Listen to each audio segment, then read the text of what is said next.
है। हमारी बेटियां जो हया की आईनादार होती थी, कुरान ने कहा वक़रना फी बुयूतिकुन्ना वला तबर्रजना तबर्रुजल जाहिलिया। एक मौलाना साहब बोलने लगे मुरादाबाद में कि हम साहब वो पुराने फरसुदा ख्याल के मौलाना नहीं है, हम जदीद ख्याल के मौलाना है। मैंने कहा ठीक है, मैट्रिक में 400 बच्चों में फर्स्ट क्लास मैंने किया है, इंटरमीडिएट में 10 कॉलेज में टॉप मैंने किया है साहब, एमए इन इंग्लिश में पूरे कॉलेज में टॉप मैंने किया है।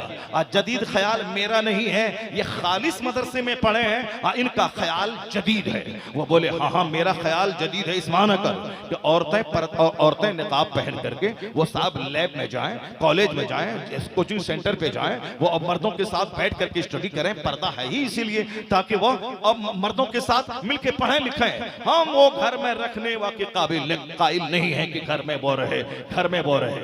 मैंने कहा हाँ, कुरान अल्लाह का कलाम है, अल्लाह ने ही हमको पैदा किया, अल्लाह ने ही औरतों को पैदा किया, अल्लाह ने मर्दों को पैदा किया, अल्लाह ने सूरज और चांद पैदा किए। अल्लाह ही दुनिया को विनाश कर देगा, दुनिया को खत्म कर देगा, क़यामत कायम होगी, फिर सबको जिंदा करके उससे दोबारा हिसाब लेगा। अल्लाह ही रात लाता है, अल्लाह ही दिन लाता है, अल्लाह मखलूरों को सजा देता है, अल्लाह मालदारों को भिखारी बनाता है, भिखारी को मालदार बनाता है। वही रब है जो जालिमों के टेने तोड़ देता है, उसे जलील कर देता है। वही अल्लाह है जो गरीबों को बादशाह बना देता है। वही अल्लाह है जिसे चाहता है हुकूमत देता है, जिससे चाहता है छीन लेता है। वो अल्लाह को मालूम है जिसने हमको पानी के एक कतरे से पैदा किया है। वह नापाक कतरा जो बाप की रीढ़ की हड्डी और माँ के सीने की हड्डी से निकलता है, वह माँ की बच्चादानी में पहुंचता है। उसी पानी के कतरे में नाक नक्शे की तामीर होती है, उसी में हड्डी का ढांचा तैयार होता है, उसी में गोश्त चढ़ता है, उसी में चमड़े का लेमिनेशन लगाया जाता है, उसी में जान डाल के फिर माँ की शर्मगाह से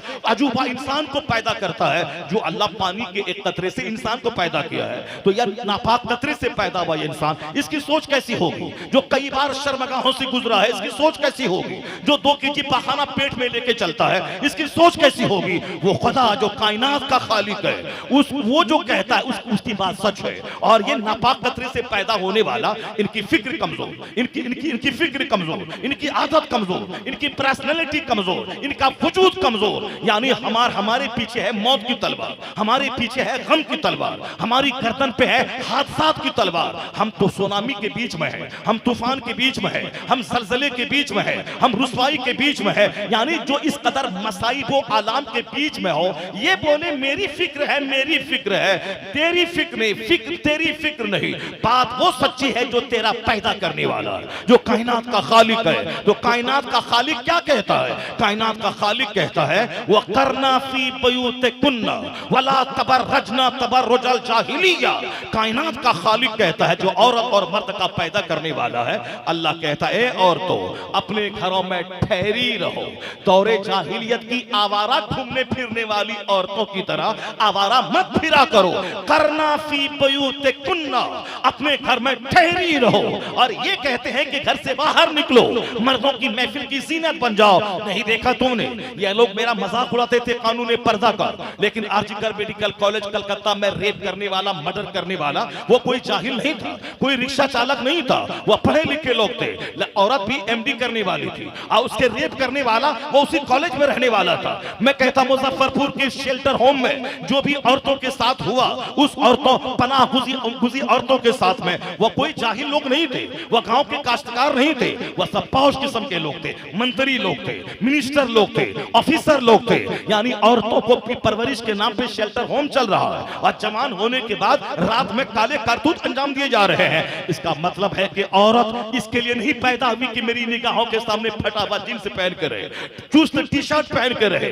उस दुनिया में जलजला पैदा होगा, जिनाकारी का तूफान आएगा, आर्मी की मौजूदगी में जिना, कोर्ट की मौजूदगी में जिना, मेडिकल कॉलेज में जिना, मंत्री के घर में जिना, फिल्म इंडस्ट्रीज में जिना, स्कूल में जिना, कॉलेज में जिना, तुम्हारी पुलिस की मौजूदगी में जिना, आर्मी की मौजूदगी में जिना, अमेरिका से लेकर हिंदुस्तान तक जिना। ये कारनामा है मखलूत तालीम का, ये कारनामा है चुस्त जींस टी शर्ट का, ये कारनामा है फटे हुए जींस पहनने का, ये कारनामा है दुपट्टा हटा के नंगे सर घूमने का। तुम पुलिस की मौजूदगी में सेना रोक नहीं पाए, सारी दुनिया सेनाकारी से भर गई और तुम परेशान हो कैसे हम करें। निर्भया के कातिल को तुमने फांसी के फंदे पे चढ़ाया, फिर भी सेना नहीं रुका, आरजीकर मेडिकल कॉलेज में दिन दहाड़े जिना हुआ तो फिर तुम नहीं रोक पाया। तो अब मेरी बात सुन ले, आर्मी की मौजूदगी में जिना नहीं रुक पाया, कोर्ट की मौजूदगी में जिना नहीं रुक पाया, 5 आदमी को फांसी के फंदे पे लटकाया तो भी जिना नहीं रुक पाया। अब कम से कम इस्लाम का फार्मूला मान ले। इस्लाम का फार्मूला है जब औरत जवान हो जाए उसे मोटी चादर डाल दे, जब मोटी चादर के अंदर रहेगी उसका हुस्न भी छुपा रहेगा, उसका ऐब भी छुपा रहेगा। वह काली कलोटी भूतनी रहे तो भी कोई नहीं जानेगी कि भूतनी है, वह हुस्न जमाल की देवी रहे तो भी कोई नहीं जानेगा हुस्न जमाल की देवी है। तो कानून हया, कानून पर्दा नाफिज कर दे। जो सेना के रसिया थे औरतों की आबरू के मुहाफिज हो गए अरब में, खुद न थे जो राह पे औरों के हाथी बन गए। क्या नजर थी जिसने मुर्दों को मसीहा कर दिया। पुलिस की मौजूदगी में सेना नहीं रुक पाया। अब हिंदुस्तान कानून पर्दा नाफिज करे, कानून हया नाफिज करे। मेरा दावा है 80% सेना का कारोबार घट जाएगा, इफ्फत माफी का माहौल हिंदुस्तान में पैदा हो जाएगा। वो रिमार्क करते हैं, he is the only man in history who was supremely successful on both levels, religious and secular। तारीख़ आदमियत का इकलौता आदमी है मोहम्मद अरबी अलैहिस्सलाम, जो मजहब और सियासत दोनों सतह पर सबसे ज्यादा कामयाब तरीन शख्स हुए। मैं घंटी बजाने वाले, पेट पालने वाले पंडित की बात मानूं या दुनिया के सबसे बड़े पढ़े लिखे इंसान की बात मानूं। जिस माइक्रोफोन पे मैं बात कर रहा हूं, ये हिंदुस्तान में 140 करोड़ की आबादी अभी है। इससे पहले कितने करोड़ों लोग आ गए, लेकिन किसी बंदे ने माइक्रोफोन की इजाद नहीं की। जो माइक्रोफोन मंदिरों में भी लगा है, मस्जिदों में भी लगा है, जलसों में भी मैं बात करता हूं, नेता भी बात करते हैं। ये माइक्रोफोन 7 समंदर पार के एक दानिश्वर, एक वैज्ञानिक डेविड हक्स ने दिमाग जलाकर रिसर्च करके तहकीक करके तब इस आले की इजाद किया। तब ये आला हमारे हाथ में मौजूद है। हिंदुस्तान के लोगों को चूंकि दूसरों की टांग खींचने, दूसरों की गीबत करने, अच्छाई पे पर्दा डालने और साहब काम करने वालों की दिलशिकनी करने, इससे फुर्सत कहां है। हिंदुस्तान के लोगों को दंगा फसाद करने, सड़क पे बम फोड़ने, दूसरों का घर जलाने, पूजा अर्चना के नाम पे साहब इंतजामी उमूर को तहस नहस करने से फुर्सत कहां। अमेरिका और यूरोप में कभी सड़क पे बम नहीं फूटता है, वहां कभी दंगे नहीं होते हैं मजहब के नाम पे। 1000 लोग स्टेशन पे हैं, सारे लोग अपने लैपटॉप में लगे हुए हैं, सब अपने डिवाइस में लगे हुए, सब काम में लगे हुए, कोई जरा सी आवाज नहीं है। वहां के लोग गुटखा नहीं खाते, वहां के लोग सामने उगालदान रख के पान चबा चबा के उसमें नहीं थूक फेंकते हैं। उनके हाथ में किताब होती है, उनके हाथ में कंप्यूटर होता है। वो ट्रेन पे सफर भी करते हैं तो अपने सिस्टम पे होते हैं। 1000 लोग होते हैं, कोई आवाज नहीं आती। हम जिस मुल्क में रहते हैं, हमारे मुल्क के लोग AC 2 टायर में सफर करते हैं तो मछली मार्केट बना देते हैं। हमारे मुल्क के लोग हवाई जहाज में सफर करते हैं, वहां भी इस कदर चिल्लाते हैं जैसे पहली बार हवाई जहाज पे वो चढ़ा। पढ़े लिखे लोग, पैसे वाले लोग, जिसको हम लोग अक्लमंद कहते हैं, पैसे वाले लोग। अब मगर वहां के लोगों को सिर्फ एक नशा है, काम करना है और दूसरों को अपने से फायदा पहुंचाना है। दूसरों को झूठे मुकदमा में नहीं फंसाना, दूसरों की इज्जत खराब करने के लिए चाय की दुकान पे खींच तान के उस पर उसका ऐब नहीं निकालना, बल्कि अपने से दूसरों को फायदा पहुंचाना है। चूंकि उनका एक फॉर्मूला है, the best among you is one who is profitable for other. तुम में सबसे अच्छा आदमी वो है जो दूसरों के लिए लाभदायक हो, जो दूसरों को फायदा पहुंचाने वाला, चाहे अपनी वाणी से हो, चाहे अपने नजरियात, अपने आउटलुक से हो, चाहे अपनी गुफ्तगू से हो, चाहे अपनी तहरीर से हो, चाहे अपनी मुस्कुराहट से हो, चाहे अपनी इजादात से हो, चाहे दूसरों का गम हल्का करके हो, चाहे दूसरों के साथ उनका गम शेयर करके हो, जैसे भी हो अपने से दूसरों को लाभ पहुंचाना।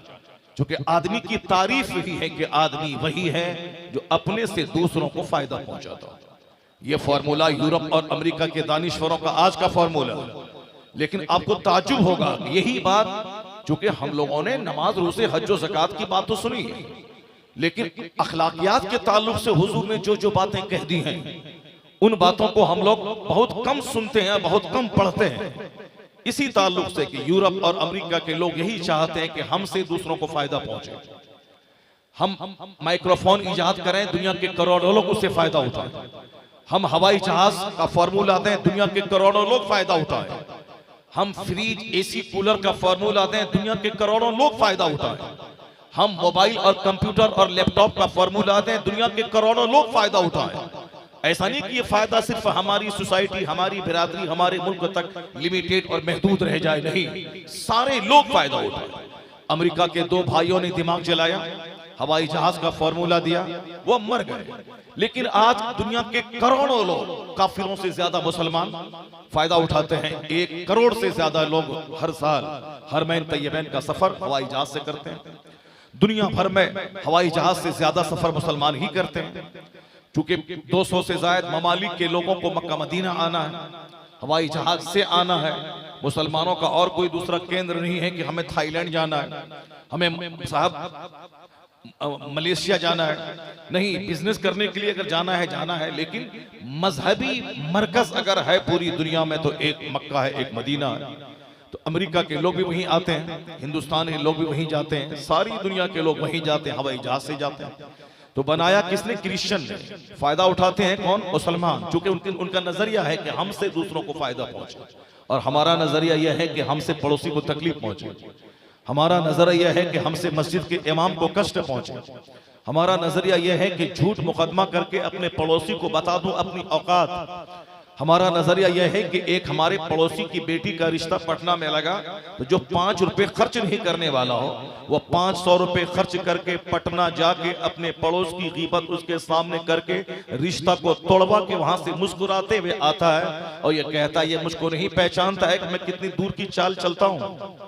बहुत खुश था, बहुत मगन था। मेरा दामाद इंजीनियर है और अमेरिका में रहता है, 8 लाख रुपए महाना कमाता है, मेरी बेटी का रिश्ता उससे लगा है। मैंने दूर से चाल चल के उसके रिश्ते की कटिंग कर दी। यानी एक बेटी का रिश्ता तोड़वा के मस्त और मगन है। एक आदमी को कष्ट पहुंचा कि अपनी बहादुरी का फतवा पड़ रहा है, मैं बहुत चतुर हूं, मैं बहुत चालाक हूं। आदमी की परिभाषा है कि आदमी वही है जो अपने से दूसरों को फायदा पहुंचाए। अमेरिका, यूरोप के लोग आज कहते हैं, मगर हमारे पैगंबर ने 1500 साल पहले, जबकि न कॉलेज था, न यूनिवर्सिटी थी, न ऑब्जर्वेटरी थी, न उस जमाने में कोई दरसगाह नहीं थी। हिंदुस्तान में आज लाखों स्कूल हैं, 1500 साल पहले एक स्कूल नहीं था। आज हिंदुस्तान में हजारों कॉलेजेस हैं, 1500 साल पहले कोई कॉलेज नहीं था। हिंदुस्तान में सैकड़ों यूनिवर्सिटीज हैं, 1500 साल पहले कोई यूनिवर्सिटी नहीं थी। मगर उस जमाने में हुजूर ने इंसानियत के ताल्लुक से एक जबरदस्त फॉर्मूला दिया, उसको पढ़ने, दीवारों में लिखने, दूसरों तक शेयर करने, जो हमारे पैगंबर के ताल्लुक से गलत नजरिया रखता है उन तक शेयर करने का ये काम है।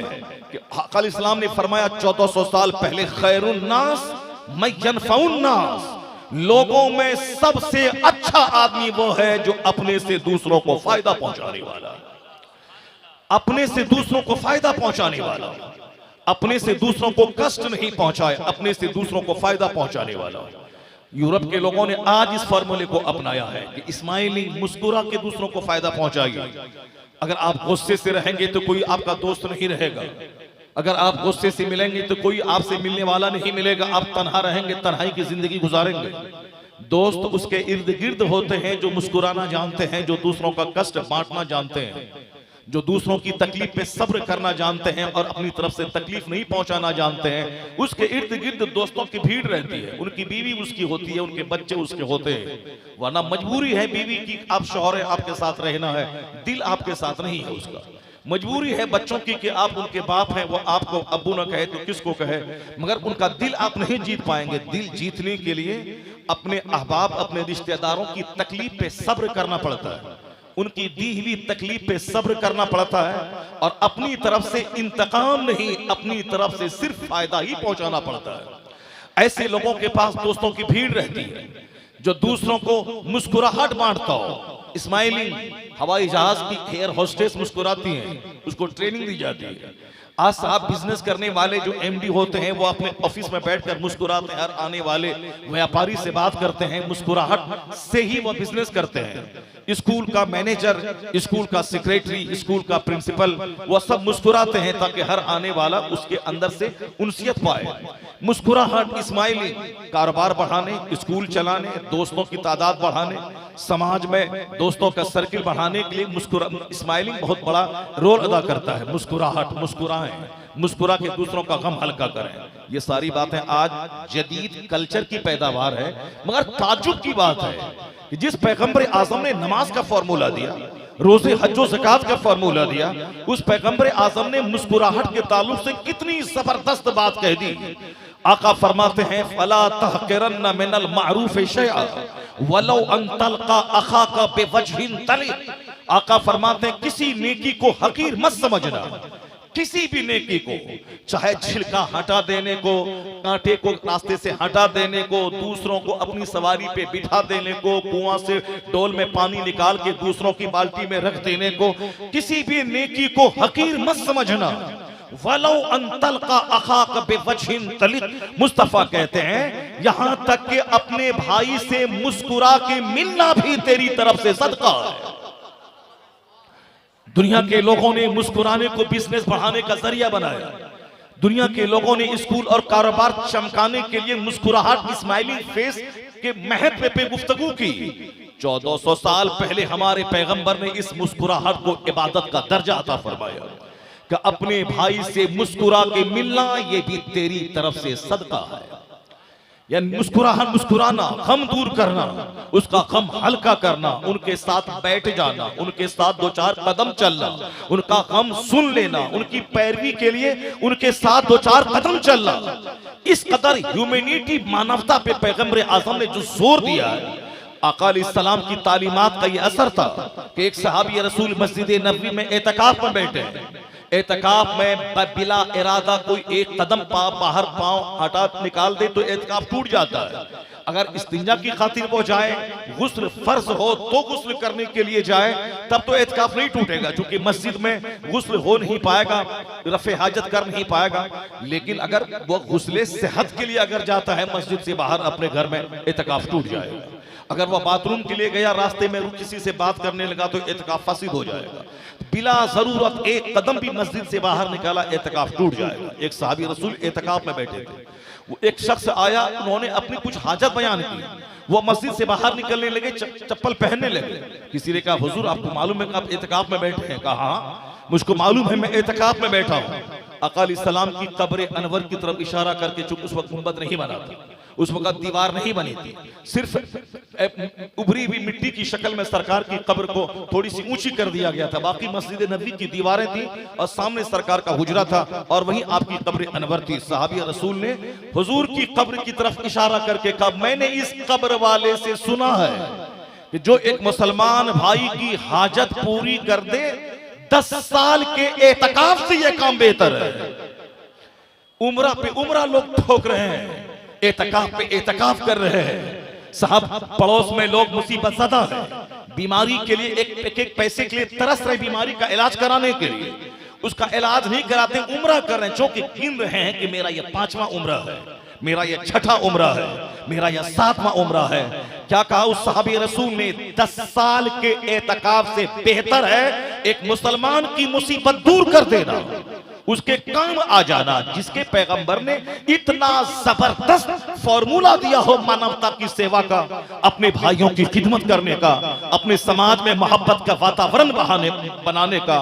उस पैगंबर आजम के कलमा पढ़ने वाले जिस समाज में रहते हैं, नफरतों का समाज, इख्तलाफ का समाज, इंतशार का समाज, टूटा हुआ समाज, एक दूसरे की पीठ में खंजर भोंकने का प्लान बनाने वाला समाज, दूसरों पे कड़ी निगाह डालने वाला समाज, आंख निकाल के दूसरों के जिस्म को छलनी करने वाला समाज, उनकी गीबत करके उनको कष्ट पहुंचाने वाला समाज, उनकी खुशहाली का मजाक उड़ा के उनको तकलीफ देने वाला समाज, सलाम न करके उनको तकलीफ देने वाला समाज, सलाम का जवाब न देके उसको डुमरलाइज करने वाला समाज, ये समाज मुसलमानों का समाज नहीं है।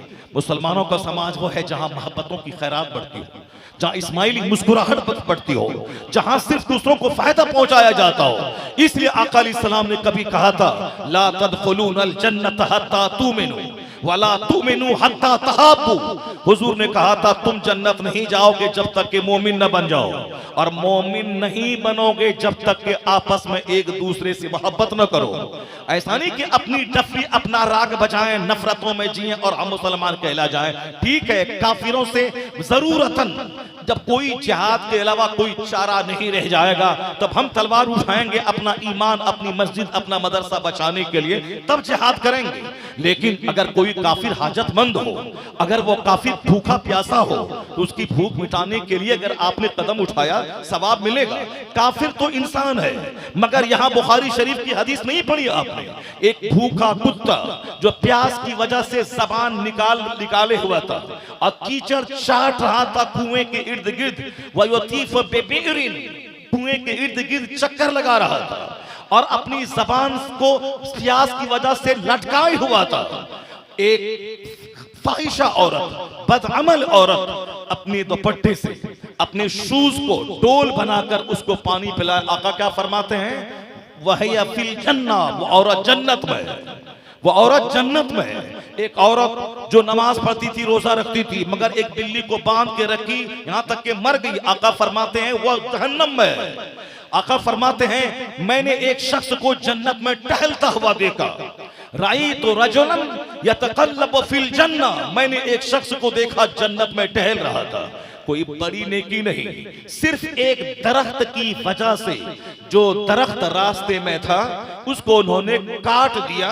जो दरख्त काना तूजिल मुस्लिमीन, जो दरख्त मुसलमानों को तकलीफ पहुंचाता था, आने जाने वालों को, उस दरख्त को हटाया, उसकी वजह से वो जन्नत में टहल रहा था। आका अलैहिस्सलाम ने आदाब व अखलाक पे इतना जोर दिया है। ठीक है, काफिरों को सलाम नहीं करेंगे, काफिरों से मेल जुल नहीं करेंगे, बदअकीदा से मेल जुल नहीं करेंगे, जो गुस्ताखे रसूल है उसको सलाम नहीं करेंगे, उससे मेल जुल नहीं रखेंगे। लेकिन जो बरकाती टोपी पहने हुआ है, जो अपने आप को सुन्नी कहला रहा है, जो अब अजहरी मियां का मुरीद है, जो सरकार मुफ्ती आजम हिंद का मुरीद है, इससे नफरत का क्या मतलब है? इससे मुंह टेढ़ा करने का क्या मतलब है? इससे बगावत करने का क्या मतलब है? यानी काफिरों से चिढ़ते चिढ़ते इस कदर चिढ़ने की आदत लग गई कि अपना पीर भाई हो उससे भी चिढ़ना है, इमाम से भी चिढ़ना है, मोहसिन से भी चिढ़ना है, मस्जिदों से चिढ़ना है, मदरसे से चिढ़ना है। एक शहर में 50 स्कूल हैं क्रिश्चियन के, सारा स्कूल चल रहा है, कोई किसी के स्कूल को फलाप करने का प्लान नहीं बनाता। लेकिन एक शहर में 2 मदरसा अगर कायम हो जाए तो रात दिन उस नए कायम होने वाले मदरसे के खिलाफ गीबत का पलंडा। क्या मतलब है? मतलब है ज़मीर आपका छोटा है, दिल आपका छोटा है, सोच आपकी छोटी है। आप कलमा मुस्तफा का पढ़ते हैं, मगर ये अखलाकी मोहम्मदी नहीं है, ये काफिराना वस्फ है, ये काफिराना कल्चर है। हुजूर ने क्या कहा कि तुम जन्नत नहीं जाओगे जब तक कि मोमिन न बन जाओ, मोमिन नहीं बनोगे जब तक कि आपस में एक दूसरे से मोहब्बत न करो। मोहब्बत का ये मतलब नहीं कि वह सलाम करेगा तब करेंगे, वह मेरे घर में आएगा तब जाएंगे, वह हमारे से हाथ मिलाएगा तब मिलाएंगे, वो दोनों हाथ से रोटी पकती है। मोहब्बत का ये मतलब नहीं है। हुजूर ने कहा अगर मोहब्बत का यही मतलब है तो न वह आएगा तेरे पास, ना तुम उसके पास जाएगा, न वह सलाम करेगा ना तुम सलाम करेगा, न वह तुझको तोहफा देगा ना तुम उसको तोहफा देगा। नफरतों में जी के दोनों मर के सड़ जाएगा। हुजूर ने क्या कहा? मोहब्बत का मतलब यह है अगर वह तुमसे कट रहा है तुम उससे जुड़ो, सिल मन कतअक, जो तुमसे कटे तुम उससे जुड़ो, जो तुमको नहीं दे तुम उसको दो, जो तुझको देखने नहीं आए तुम उसको देखने जाओ। यानी बदला नहीं, यकतरफा अखलाक का मुजाहिरा कर, उसका दिल मोम हो जाएगा, वह झुकने पर मजबूर हो जाएगा। वही जो अल्लाह की बात है, बात वही जो अल्लाह के रसूल की बात है। अल्लाह रसूल की बात को हाँ सच है मगर इस दुनिया में नहीं चलेगा। जैसे मुसलमान भी कहते हैं हाँ कुरान सच है मगर इस दुनिया में कौन मानता है, कौन उस पर चलेगा। हुजूर सच कहते हैं मगर इस जमाने में कौन हुजूर की बात पे चलने वाला है। है। अगर सच माने तो व्यापार नहीं होगा, झूठ नहीं बोले तो कारोबार नहीं चलेगा। तो हमने अपने हाथों रुसवाई को खरीदा है, जिल्लत हमने खुद से मोल ली है, रुसवाई हमने खुद से खरीदी है, हमने खुद तबाही को दावत दिया है। हम दौलतों के अंबार पे बैठ के भी हम जलील हैं, ये इसके जिम्मेदार हम खुद हैं। अल्लाह ने जिसको पैदा किया ये अपने मनमाने ढंग से जीना चाहता है। अल्लाह के रसूल को जिसके लिए मॉडल बना के भेजा गया, उस मॉडल से हट के फिल्म एक्टर को अपने लिए मॉडल मान रहे हैं। मैं कहता हूं मेरे बच्चे, मेरे लाल, मेरे लाडले, तुम जिसकी नकल करके जोकर की तरफ बाल रखता है, तुमने कभी देखा सुशांत सिंह राजपूत जैसा खूबसूरत, स्मार्ट, लीन एंड थीन नौजवान, वो उन्होंने अपने घर में करोड़ों के फ्लैट में समंदर के किनारे बंबई में फांसी के फंदे पे लटक गया। क्या क्या गम था, क्या टेंशन था, क्या परेशानी थी। फिल्म इंडस्ट्रीज में काम करता था, 5 साल में एक फिल्म बना देता, 50 करोड़ रुपए कमा लेते, आराम से खाता पीता, अमेरिका घूमता, ब्रिटेन घूमता, फ्रांस घूमता, मलेशिया जाता, थाईलैंड जाता, घूमता रहता। लेकिन कुछ तो है कि अरबों की मौजूदगी में फांसी के फंदे पे लटक क्यों गए। कुछ तो है, वजह तो है। हम साहब, एक औरत डीएम थी कर्नाटका की, उसका शौहर भी डीएम था, मगर उन्होंने इदारे शरिया में उन्होंने केस दायर किया कि हम इससे खोला चाहते हैं। ये बता दीजिए कि खोला चाहने का क्या मतलब है। अगर हम डीएम, मेरी बीवी चपरासी है, चलो मेल नहीं खाएगा, या हमारी बीवी डीएम है, मैं चपरासी हूं, मैं मास्टर हूं, मैं मामूली सा ब्लॉक डेवलपमेंट ऑफिसर हूं, उसके रैंक के मुताबिक मैं नहीं हूं, लेकिन शौहर भी आईएएस ऑफिसर है, बीवी भी आईएएस ऑफिसर है, फिर क्यों नहीं मैचिंग हो रही है। इसका मतलब है दिल लग गया होगा किसी ड्राइवर से, दिल लग गया होगा किसी हॉकर से, दिल लग गया होगा किसी चपरासी से, दिल लग गया होगा किसी मकान के सामने कोई टेलर मास्टर से, दिल लग गया होगा किसी चमार से, दिल लग गया होगा किसी मुसहर से। दिल लगने की बात है, यहाँ तो दिल की बात मान रहे हैं लोग, नफ्स की गुलामी कर रहे हैं। वरना एक औरत को जब ये पता है कि जवानी का पीरियड 10 साल है, उसके बाद औरत बूढ़ी हो जाएगी, वह तवाइफ के कोठे पे भी रहे, कोई ग्राहक नहीं मिलेगा। औरत जब तक चिकनी चपड़ी है तब तक उसका ग्राहक मिलता है, लेकिन जब वह बीमार पड़ गई या बूढ़ी हो गई, कोई ग्राहक नहीं मिलता। जब तक जवान है तब तक उसके चाहने वाले लोग हैं, लेकिन कितने दिन तक जवान रहेगी। एक मुसलमान की बेटी एक काफिर के साथ भाग गई, अब काफिर के साथ भाग गई, काफिरा हो गई। ये दुनिया की जवानी तो 10 साल रहेगी, उसके बाद या तो शौहर उसके 50 टुकड़े करके उसको गटर में डाल देगा, जैसे आमतौर पर डाला जाता है, या उसको तवाइफ के कोठे पे बेच के शौहर भाग जाएगा, या उसको 10 दिन होटल में उसके जिस्म को नोच कर उसको बेसहारा होटल में छोड़ के वो भाग जाएगा। आए दिन इस तरह की खबरें मिल रही है। एक मुसलमान की बेटी नागपुर की बिलावलपुर के ढाबा वाले गैर मुस्लिम से मोहब्बत करी, उनसे शादी नहीं। भाई मोहब्बत का कोई मजहब नहीं होता है, मोहब्बत है, दोनों के बदन में ब्लड एक जैसा है, मोहब्बत है। ये मौलाना लोग कैसी पुरानी बातें करते रहते, मोहब्बत है। मोहब्बत करी, उनके साथ गई, खूबसूरत थी, उनके बदन को निचोड़ा, 1 महीने के बाद कला दबा के जबलपुर के नाले में उसको डाल दिया गया। मोहब्बत के नाम पे एक चौराहे पे ले जाके उसको बेसहारा छोड़ के 10 दिन होटल में रख के निचोड़ के भाग। कई लाख बेटियां उसको दुबई के झांसे में यहां से भगा के लोग ले गए, वहां 2-4 महीने लिव इन में रहा, उसके जी भर गया, उसे तवाइफ के कोठे पे होटल में बेच करके उसका आशिक फिरार हो गया।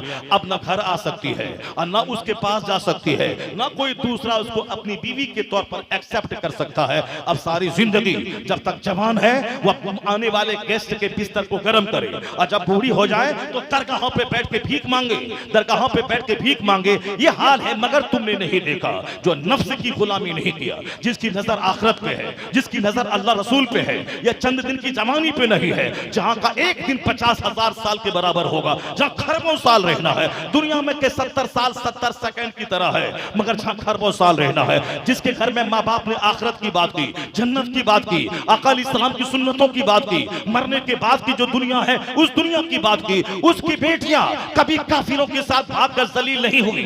उनकी बेटियों को अगर किसी ने 50 करोड़ रुपए का झांसा देकर उसके हुस्न को निचोड़ना चाहा, उसकी बेटियों ने उसके मुंह पे थूक दिया, और ये कहते हुए कि सारी जिंदगी कुंवारी रह जाऊंगी मगर ईमान का सौदा नहीं करूंगी।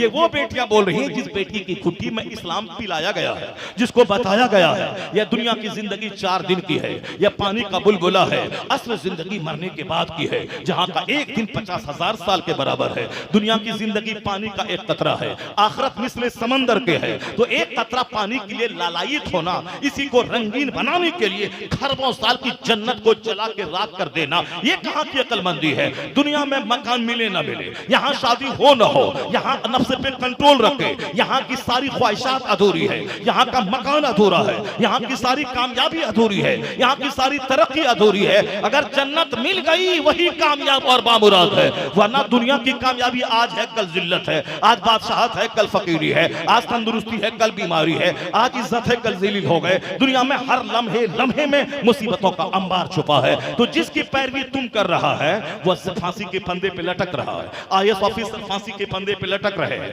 वह 10 लाख कमाने वाला बंबई का इंजीनियर वह फांसी के फंदे पे लटक रहा है। और हर साल कई नौजवान जो कोटा में नीट की तैयारी करते हैं, हर महीने उसकी लाशें उसके हॉस्टल से निकलती है। ये कौन थे जिसकी तमन्ना थी कि मैं डॉक्टर बनूंगा, नीट निकालूंगा, मैं उसको लगा कि मैं नहीं निकाल पाऊंगा, मैं माँ बाप की तमन्ना पूरी नहीं कर पाऊंगा, तो चलो जहर खा के मैं मर जाता हूँ। या डिप्रेशन के शिकार हुए, जहर खा के मर गए। हर महीने 2-4 लाशें कोटा राजस्थान में जहाँ कोचिंग सेंटर का हब है, वहां से 10 लाशें निकलती है। ये वह लोग हैं जो मायूसियत के शिकार हो गए, यह वह लोग हैं जो साहब डिप्रेशन के मरीज हो गए। दूसरों का मुंह देखेगा यही हश्र होगा। मगर तुमने कभी सुना एक 5,000 कमाने वाला मुअज्जिन कभी फांसी के फंदे पे लटका हो? 10,000 कमाने वाला इमाम कभी फांसी के फंदे पे लटका हो? मकतब में पढ़ाने वाला मौलवी कभी फांसी के फंदे पे लटका हो? नहीं नहीं नहीं सुना होगा। अगर हो कभी तो करोड़ों में कोई इक्का दुक्का होगा। मगर यहाँ तो आए दिन स्कूल में, कॉलेजेस में, कोचिंग सेंटर पे हमेशा इस तरह के वारदात मिल रहे हैं। डीएम फांसी के फंदे पे लटक रहा है। अमेरिका का इंजीनियर 4 बच्चों के साथ मकान से नीचे कूद करके जान दे दिया। यहाँ पर वेस्ट बंगाल में ममता बनर्जी का एक मंत्री वो सब ऊपर वाले कोठे से नीचे कूद के जान दे दिया। मंत्री जान दे रहे हैं साहब, डीएम जान दे रहे हैं साहब, मजिस्ट्रेट जान दे रहे हैं साहब, इंजीनियर जान दे रहे हैं, आईएएस ऑफिसर जान दे रहे हैं, डॉक्टर जहर खा के मर रहे हैं। इसका मतलब ये निकला जो इस्लाम से हटेगा, जो सब्र से हटेगा, जो कनात से हटेगा, उसका हाल यही होगा। और इस्लाम का क्या फॉर्मूला है? सब्र बड़ी दौलत है, कनात बड़ी दौलत है। अल्लाह पर जो भरोसा करता है वो कभी जहर नहीं खाएगा। वमन यतवक्कल अलल्लाह फहुवा हस्बुह, जो अल्लाह पे भरोसा करता है अल्लाह उसके लिए काफी हो जाता है। जिसके मॉडल मुस्तफा है, जिसके घर में 2-2 महीने तक चूल्हे में आग नहीं सुलगती थी, जिसका मॉडल फिल्म का एक्टर हो, वो जहर खाएगा, वो रुस्वा होगा। लेकिन जिसके लिए मॉडल मुस्तफा हो जाए, अमीरी में भी सलामत रहेगा, गरीबी में भी सलामत रहेगा। नारे तकबीर, नारे रिसालत, मसलके आला हजरत, एजाज़े कुरान कॉन्फ्रेंस, मजहबे इस्लाम, जश्न दस्तारे हुफाज़े कराम, खलीफे हुजूर ताजुल शरिया अल्लामा डॉक्टर शहरयार रजा खान। कभी किसी फिल्म एक्टर को अपना मॉडल नहीं बनाना, कभी किसी लीडर को अपना मॉडल नहीं बनाना, कभी किसी डीएम का अपना मॉडल नहीं बनाना। जरा देखिए, मैंने अपने समाज में देखता हूँ, एक स्कूल का टीचर 1 लाख रुपए महाना है, महीना लगते लगते सारे पैसे खत्म हो जाते हैं। वह दूसरों से कर्ज लेता है, दामाद के आने के बाद हम गोश्त कहाँ से लाएं, फल फ्रूट से कहाँ से लाएं। लेकिन हमारे मदरसे का टीचर जो 10,000 रुपये महीना कमाता है वह दूसरों को कर्ज देता है। मस्जिद का इमाम जो 10,000 कमाते हैं, इनका चेहरा हरा भरा रहता है। जरा इनका जुब्बा देखे, जरा इनकी बरकाती टोपी देखे, जरा इनके जैकेट देखे। 1,000 बीघा जमीन का जोतने वाला उसका जैकेट जैसे तैसे, इनकी सदरी को देखें, इनके जैकेट को देखें, इनके जुब्बा को देखें, इनकी टोपी को देखें। ये शमामा लगाते हैं, ये मुश्क अंबर लगाते हैं, ये ऊद लगाते हैं, ये कस्तूरी लगाते हैं। एक डीएम कस्तूरी के लिए तरसता है, एक साहब हाई स्कूल का टीचर, कॉलेज का प्रोफेसर वह कस्तूरी के लिए तरसता है। वो मौलाना साहब को कहता है बहुत जबरदस्त सेंट आपके बदन से जरा हमको दे दीजिए। अभी कल मैं रांची में था, परसों तो रांची में एक शख्स ने बोला जबरदस्त अतर आपका है, ऐसा लगता है दिन भर पूरा घर महकता रहता है,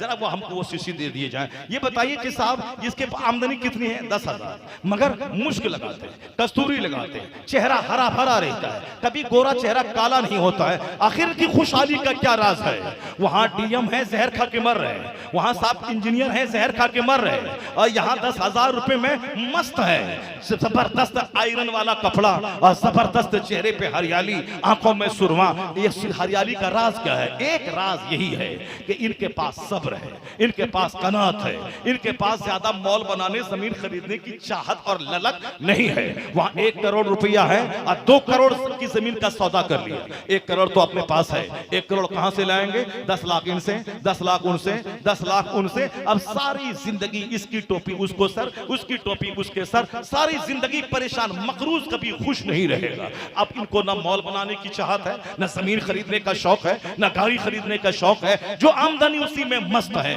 और दूसरी सबसे बड़ी बात यह है कि सबसे अच्छा वो जो कुरान सीखे और सिखाए। और दूसरी हदीस मुस्तफा ने यह फरमाई कि अल्लाह उसे हरा भरा रखे। न तरल्लाहु अमरन मन समिअ मिन्ना हदीसन फबल्लगहु कमा समझना। गौर से सुनिएगा, इनकी हरियाली का राज क्या है? बज़ाहिर राज है सब्र, बज़ाहिर राज है कनात, बज़ाहिर राज है तवक्कुल, लेकिन इनकी हरियाली के पीछे मुस्तफा की दुआ है। जो कायनात के मालिक को मुख्तार है, उसने दुआ दे दी है कि इनका काम क्या है? जुमा के दिन हुजूर ने ये कहा, इनका काम है महफिल मिलाद में हुजूर ने ये कहा, इनका काम है ईदैन के खुतबे में हुजूर ने ये कहा, सीरत की मजलिसों में हुजूर ने ये कहा। जो हुजूर का पैगाम आम करते हैं, हुजूर का पैगाम फैलाते हैं, तो हुजूर ने इनको दुआ दे दी। न तरल्ला, अल्लाह मेक हिम ग्रीन, अल्लाह उसे हरा भरा रखे जो मेरी हदीस सुनता है, दूसरों को सुनाता है।